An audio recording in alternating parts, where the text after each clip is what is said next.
보고 싶어서 본 게 아니었습니다. 보고 싶어서 본 게 아니라 너무 재밌다고 해가지고 몰아서 봤어요.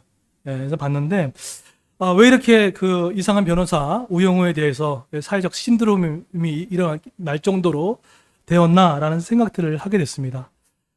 사회적 의미 가운데 사회가 물질이 높아지고 또 이렇게 복지가 높아지고 또 소득이 높아지게 되면 점점점 유럽 사회 가운데 복지가 잘 되어 있던 것처럼 한국도 이제는 우리 근로소득 3반물 시대를 넘었으면서 이제는 나만이 아니라 다른 사람도 한번 생각할 수 있는 마음의 여유점, 물론 힘들지만 여유점이 좀 생겼다라고 봐도 틀리지 않는 그런 분위기가 있는 것 같아요. 그러다 보니까 이 드라마를 통하여서 그러한 작은 흘려보내는 마음들, 그리고 장애인에 대한 어떤 마음에 대한 것들, 물론 편견은 있지만 편견을 뛰어넘는 그런 드라마로서 좋은 영향을 미치고 있다라는 생각들을 하게 됐습니다.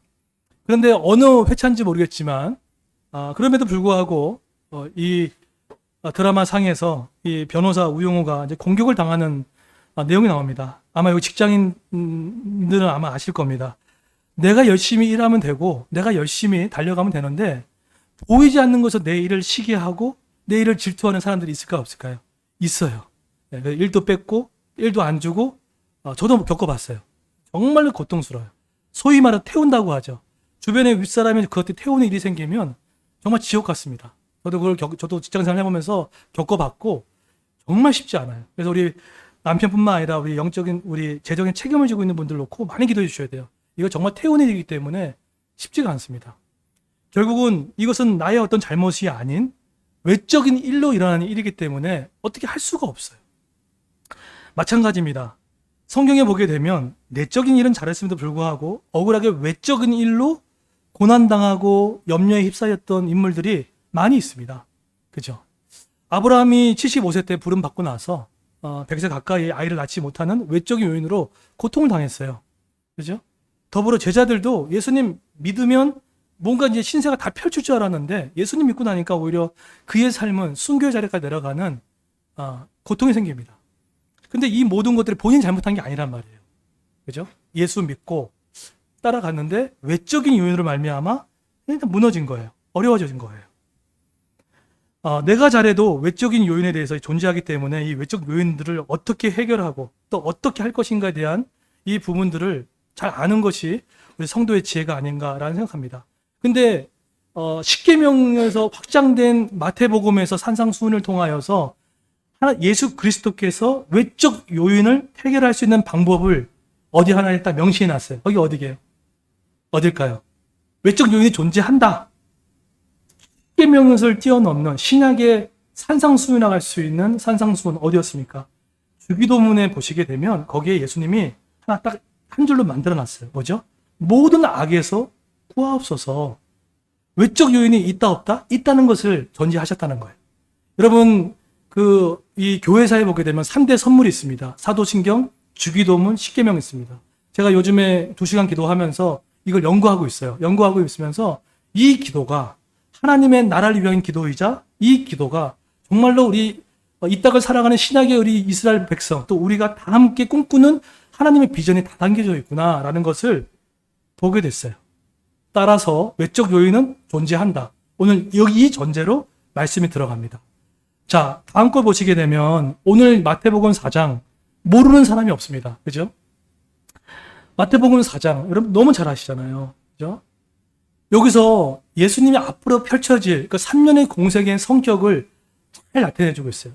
그 얘기는 뭐냐면 이 전쟁이 인간과 인간의 싸움이 아니에요. 로마와 이스라엘 싸움이 아니라는 거예요. 이 싸움은 뭐죠?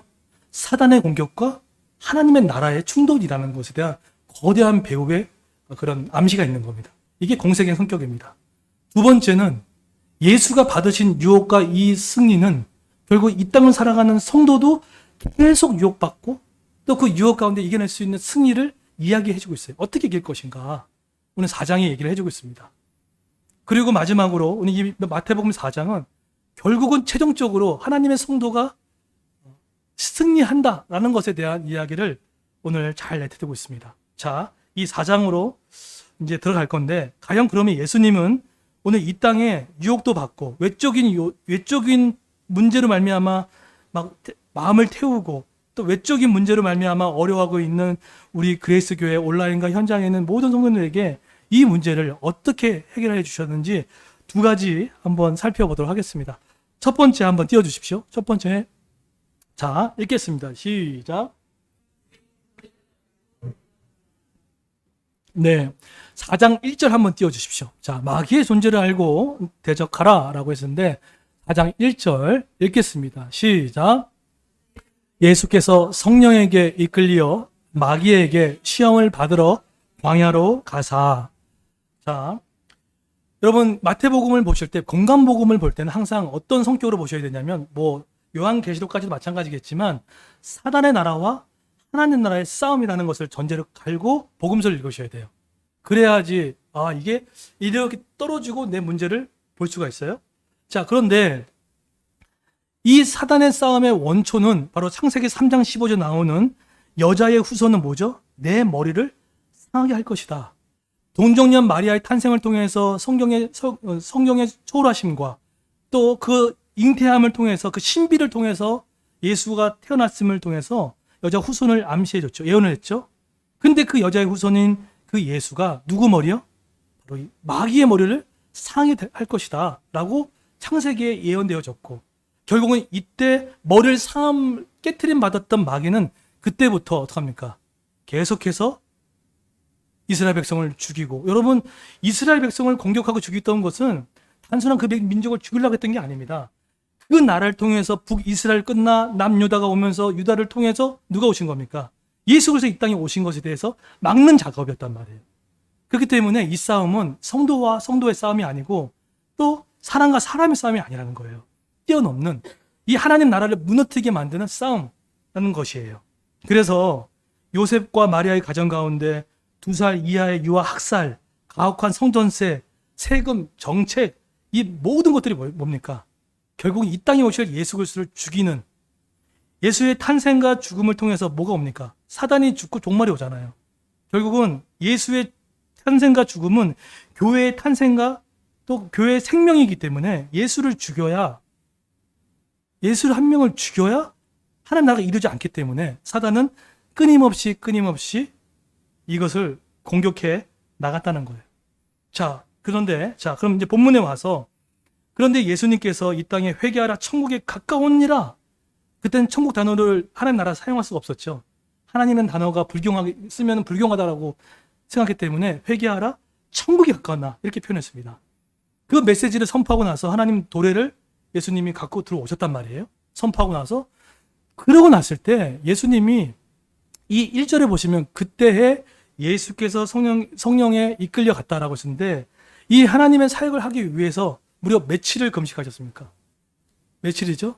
40일의 금식을 하셨다는 거예요. 40일의 의미는 엄청 많습니다. 모세의 40일도 있고 40일 기도 많아요.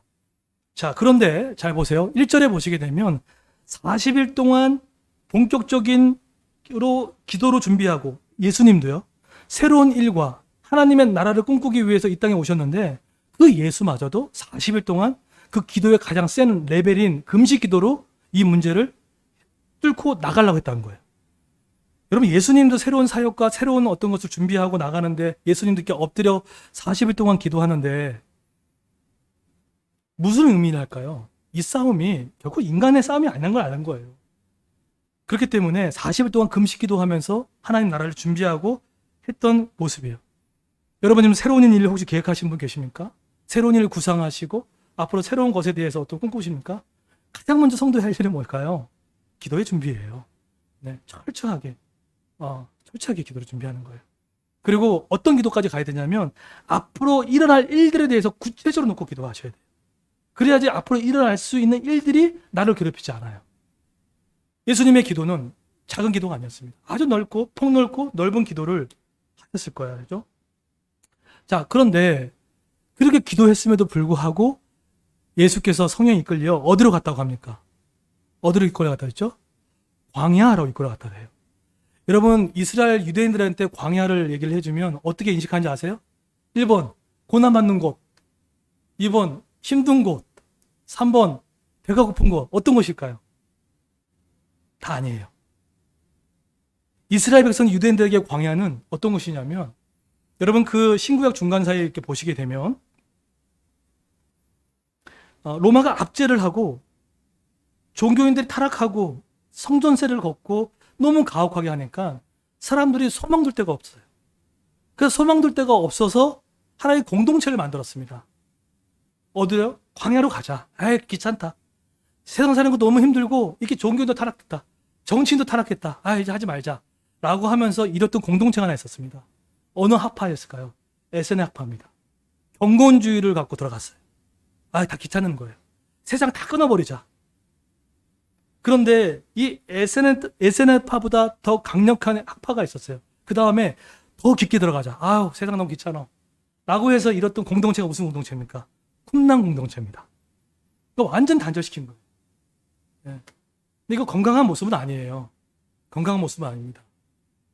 우리는 세상도 살고 하나의 나라를 살기 때문에 두 가지 다 인생을 살아가기 때문에 그게 건강한 모습은 아니에요. 그런데 이런 공동체들이 가지고 있었던 그들의 이 광야는 광야로 딱 떠오르게 되면 뭘 생각했냐면 새로운 시작, 새로운 일이 일어나는 것에 대한 소망이 광야였어요.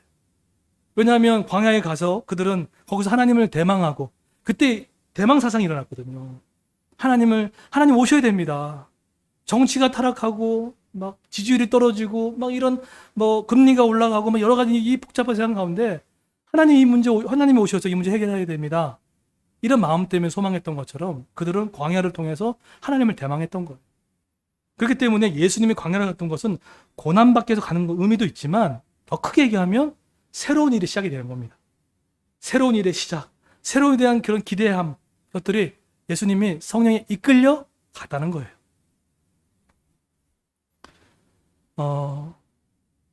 그래서 어쩌면 지금 여러분의 삶에 내가 내 삶이 좀 광야 같다. 지금 내 삶이 너무 공고하다. 그 어떤 뭐 말씀도 안 들리고 너무 공고하다. 그러면 거기에는 새롭게 하나님이 주시는 음성이 반드시 존재하고 새롭게 하나님이 거기서 여러분이 하고 싶은 일들이 계획하고 있다는 거예요. 제가 지금 하루에 2시간씩 기도를 하는 건 시간을 채우자 기도하는 게 아니라 하나님의 우리 교회를 향한 또 우리 이 성도님을 향한 어떤 메시지를 줄 것인가 더 듣고 싶은 거예요. 그런데 이 2시간 기도하면서 결국은 하나님은 성도에게 하고 싶은 말보다 저한테 하고 싶은 말이 하나 있었어요. 그게 뭐냐면 세속하였어요. 네 마음속에 속에 있는 세속하였어요.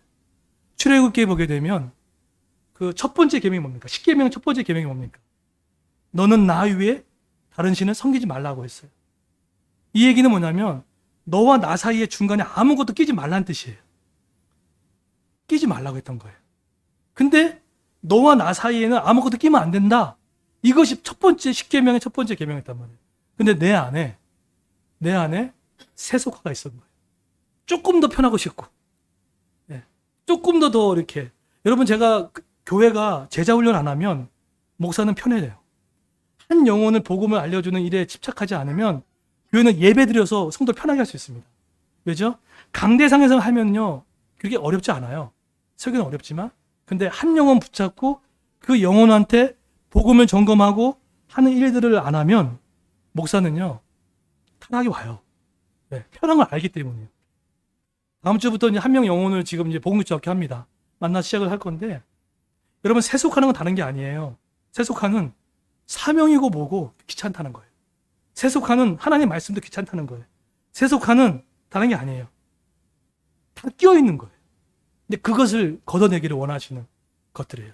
여러분 혹시나 광야 같은 지금 삶에 스캔들이 나고 지금 어떤 일이 있다면 하나님이 저한테는 그런 세속하지만 여러분 삶 가운데도 뭔가 새롭게 여시고 새롭게 하시는 광야의 그 시간이 반드시 있다면 새로운 일을 하실 것을 믿고 따라가는 저 여러분들을 축원드립니다.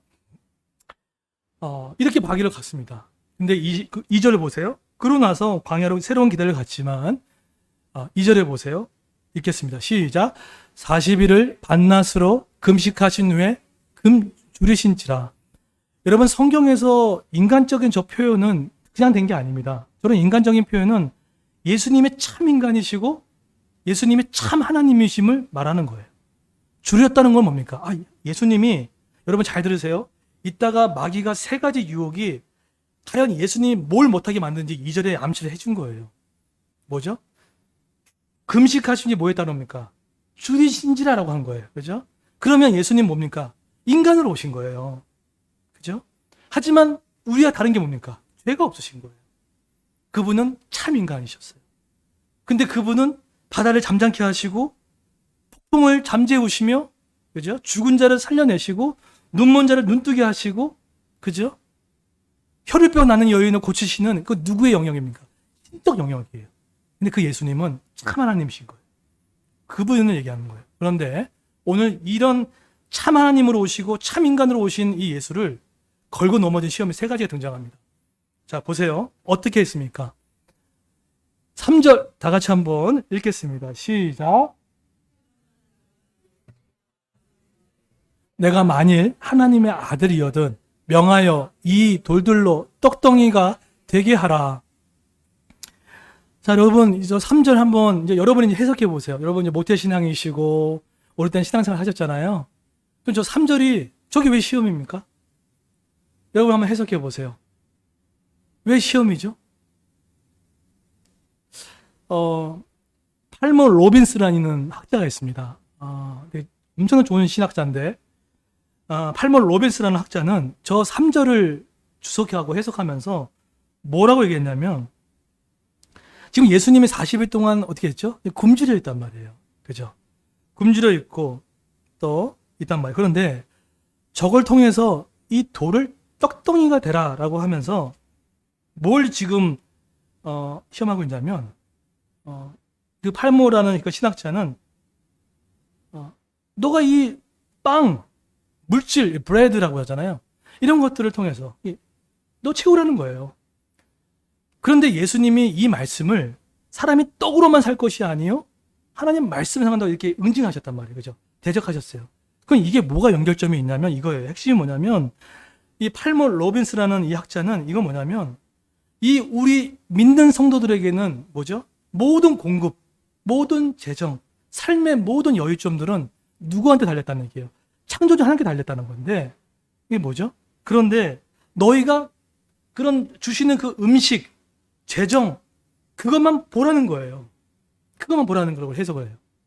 그러니까 한마디로 사명도, 하나님의 말씀도, 예배도, 선교를 위한 마음도, 열방을 향한 마음도, 죽어가는 영혼들을 향한 마음들, 혼미케 하는 영들에 있는 빠져있는 영혼들의 마음도 전혀 없이 물질, 이 돈만 있으면 된다. 돈만 있으면 된다. 돈만 있으면 된다. 이런 마음으로 유사전능성, 돈의 그 유사전능성으로 점철케 해서 이 물질로만 치닫게 만드는 일이다라고 이렇게 이야기를 해석을 합니다. 이것도 일면 맞아요.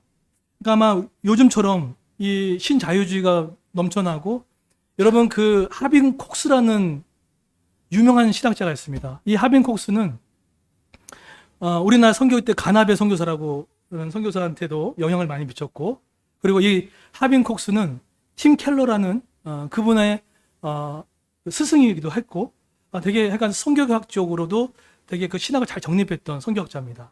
근데 하빈 콕스가 뭐라고 얘기했냐면 20세기는 이데올로기 시대인 거예요. 냉전 시대. 근데 21세기는 이 하빈 콕스 뭐라고 했냐면 경제가 지배하는 경제가 주인되는 시대라고 이렇게 꼬집어 얘기했어요. 지금 맞아요, 안 맞아요? 맞아요. 어떻게 하면 경제적 자유의 은퇴를 할 것인가? 어떻게 하면 조기 은퇴해가지고 좀 편히 살 것인가? 그거 나쁜 게 아니잖아요. 그죠? 근데 그렇게 다 경제가 주체가 되어지는 경제가 모든 걸 휩싸이게 만드는 2030 은퇴 빨리 하고 싶고 경제 자유를 누리고 싶다는 게 많잖아요. 다 뭡니까? 어쨌든 편하고 싶은 건 있어요. 근데 그런 경제가 사람의 마음을 잠식해더라고요. 잠식해 들어가는 거예요. 그런데 예수님이 팔머 로빈슨 학자는 이렇게 그래서 결국은 하지만 여러 그런 재정의 염려든 그런 것들도 떡으로만 살 것이 아니라 하나님 말씀이다. 너에겐 또 다른 의미와 가치가 있다라고 얘기를 해요. 희성이랑 이제 하나 바이블을 이렇게 하다 보면 희성이가 그런 얘기를 하더라고요. 뭐 희성이가 뭐 많은 걸 누린 건 아니지만 여러 가지 보는 거, 먹는 거 부족함 없이 이렇게 제공 못할 때도 있지만 제공해 주잖아요. 그랬더니 근데 그게 이제 희성이가 점점점 의미라는 게 보다도 이게 좀 그냥 해보니까 별거 아니네 이런 얘기를 비슷하게 했던 것 같아요. 뭐 더 누릴 것도 많이 있지만 근데 희성이도 얘기해줬어요. 희성아, 맞다. 빵은 필요하다. 근데 빵으로만 사는 존재가 아니다. 네. 그래서 우리는 빵이 해결되면 그 다음에 우리는 의미와 가치를 찾게 됩니다. 근데 자꾸만 이 21세 하비콕스 얘기했던 경제가 지배가 되면 의미와 가치를 내려버리고 경제에만 집중하게 만들어요. 이게 세속화예요. 자, 그런데 팔모 교수의 이런 해석도 맞지만 저는 여기에는 하나님 신학이 들어가 있어요. 무슨 신학이 들어있냐면, 자, 제가 물어봤죠. 3절이 왜 저기 시험이냐? 왜 저기 시험이죠? 돌이 떡덩이 되는 것이 우리한테는 돼요, 안 돼요? 우리는 안 되잖아요, 그죠? 그리고 돌을 어떻게 이게 돌을 떡을 만들어요. 근데 예수님한테는 저게 가능해요, 안 가능해요? 예수님이 어떻게 오셨다고요? 참 하나님이고 참 인간이에요. 그러면 돌이 떡을 만드는 건 쉬워요, 안 쉬워요? 예수님 쉬운 거예요. 그러면 예수님은 저거를 할 수 있었어요. 그런데 저걸 왜 안 했을까요? 왜 안 했을까요? 할 수 있는데 왜 안 했을까요? 마귀의 공격을 뭐 한 거예요? 간파한 거예요. 뭐죠? 저 수식어를 보세요. 수식어 뭐라 했습니까? 하나님의 아들이거든. 마귀는 지금 예수님을 얼로 막 밀어붙이고 있는 거예요. 당신은 하나님 아니냐? 당신은 참 예수 아니냐? 그러면은 예수가 이 땅에 오시는 뭘 지금 무기력하게 만드는 거예요. 인간. 우리의 죄를 대속하시고, 그죠? 우리의 죄를 대속하시고, 인간으로 오셔서 대속해주는 그 인간적인 예수 대속 사역을 뭐 합니까? 무력화시키는 거예요. 당신 하나님의 아들입니다. 올라가십시오. 가능하지 않습니까? 근데 예수님이 뭐 한 거예요? 그걸 배격한 거예요. 이해되셨습니까? 예수님의 신성과 인성은 균형을 잡아야 돼요. 그런데 이게 정확했어요. 마귀가 정확히 알아서 신성이 하나님만 잠깐 밀어붙이던 거예요. 그래야지. 여러분, 하나님 나라가 어떻게 와요? 하나님 나라가 뭐냐면 내 인생의 주인이 예수님입니다. 그리고 그 예수님은 우리의 예배 대상입니다. 그러려면 예수님이 죽으셔야 했단 말이에요. 죽으셔야 했다는 거예요. 근데 그걸 인정을 안 하게 만드는 거예요. 그랬더니 예수가 얘기한 거예요. 사람이 떡으로만 살 것이 아니다. 하나님 말씀을 산다는 거예요. 그러니까 마귀가 아주 강교해요. 강교한 겁니다.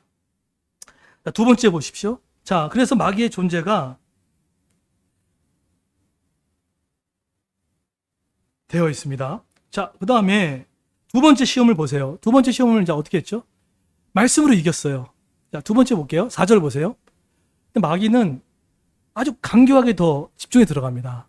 자, 5절에 보세요. 저거는 무슨 시험이었을까요? 읽겠습니다. 시작.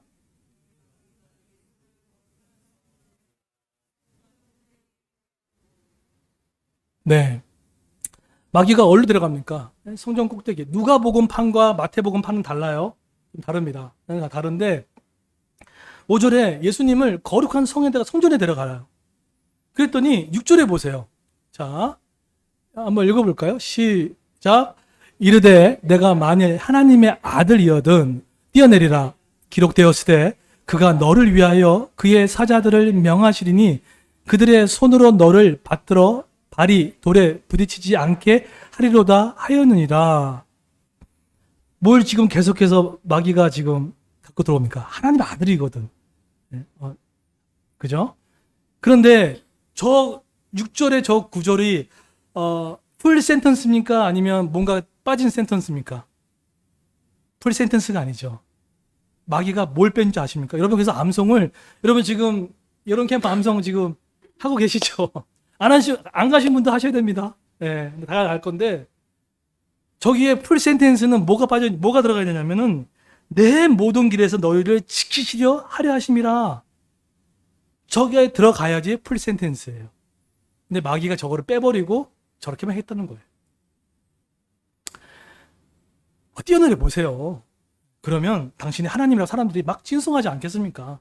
네.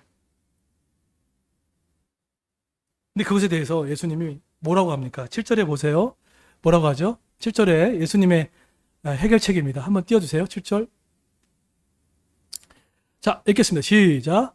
예수께서 이르시되 또 기록되었을 때 주 너의 하나님을 시험하지 말라 하였느니라 하니라. 물론 첫 번째로 우리가 말씀을 잘 알아야 대적할 수 있다. 이것도 많은 교훈이에요. 네. 근데 아까도 연속적인 겁니다. 하나님의 아들이거든. 네. 할 수는 있었지만 안 하신 거예요. 여러분 힘이 있으십니까? 여러분 점점 나이가 드시면 직급이 생기고 힘이 생길 겁니다. 부모도 힘이 있는 거예요. 그런데 모든 힘이 있었을 때 힘을 잘못 사용하게 되면 힘을 절제할 줄 아셔야 돼요. 이게 중요하죠. 담임 목사도 마찬가지고 우리 엄마들도 마찬가지예요. 아이들한테는 엄마가 절대 지존입니다. 힘을 하나님 안에서 지혜롭게 사용할 줄 알아야 돼요. 회사에서도 직급이 올라갔을 때도 힘을 절제할 줄 알아요. 다 할 수 있지만 다 하는 게 능사가 아니에요. 근데 어쨌든 이렇게 봤을 때 마귀가 그 말씀을 빼뜨리고 시험하지 말라라고 이렇게 얘기하면서 하나님의 아들이거든. 할 수도 있었지만 예수는 그렇게 안 해요. 참 인간으로 오신 예수 그리스도의 대속사역을 하기 위해서 따라가지 않습니다. 근데 이때도 말씀으로 막으셨어요. 자, 마지막입니다.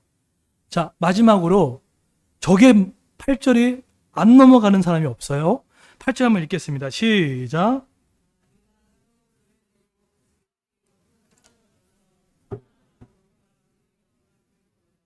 네. 자, 어디로 갔다, 마귀가 어디로 데려갔다 합니까? 지극히 높은 산으로 천한 만국과 영광을 보여줬다는 거예요.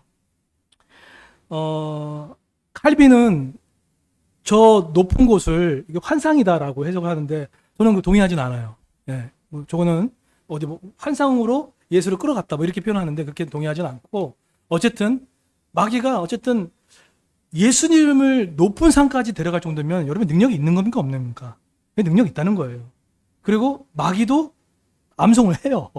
예. 왜냐하면 루시퍼였기 때문에 천사장이었고 하나님을 그 속성을 모르겠습니까? 그런데 마귀의 8절에 보면 마귀의 속성이 있어요. 마귀의 속성이 뭡니까? 마귀는요, 첫 번째로 세상의 권세 잡은 자입니다. 그래서 마귀가 좋아하는 게 있어요. 뭐냐면 하나님처럼 되는 걸 좋아하죠. 숭배받기를 좋아하기를 원하죠. 그리고 세상 영광을 취하기를 원해요. 그러면서 9절에 얘기합니다. 뭐라고 하죠? 이르되 만일 내게 엎드려 경배하면 뭐 하겠다는 거예요? 이 모든 것을 뭐 하겠다는 거죠? 너한테 주겠다라고 얘기를 해요. 그러니까 저 얘기는 복잡하지 않아요. 저 얘기 뭡니까? 너 내가 다 줄 테니까 예배만 하지 말라는 거예요. 너 내가 다 뭔가 다 해줄 테니까 선교만 하지 말라는 거예요. 너 내가 다 줄 테니까 열방을 위한 그 영혼들을 위해서 기도하지 말라는 거예요. 너 내가 모든 걸 다 채워줄 테니까 열방에 있는 흩어져 있는 선교사님들 놓고 기도하지 말라는 거예요. 흩어진 개척교회 목사님 놓고 기도하지 말라는 거예요. 그것만 하지 말라고. 내가 다 주겠다고. 결국 뭡니까? 이 싸움이 뭐죠? 결국은 선교사가 일어나고 교회 목회사가 일어나고 성도가 깨어나는 것을 통해서 뭐가 일어납니까? 예수의 탄생을 통해서 하나님 나라가 확장되기 때문에 이러기 때문에 어떻게 합니까? 그것만 하지 말라고. 그것만 하지 말라고. 뭘 막는 겁니까? 예수님이 이 땅에 이끌어 오신 하나님 나라를 막는 사단의 교묘한 법이 있는 거예요. 그래서 여러분의 삶에 예배가 빠진 것은 오고 안 오고의 문제가 아니에요. 예배를 통해서 확장되어진 하나님의 나라가 막아지기 시작하는 거예요.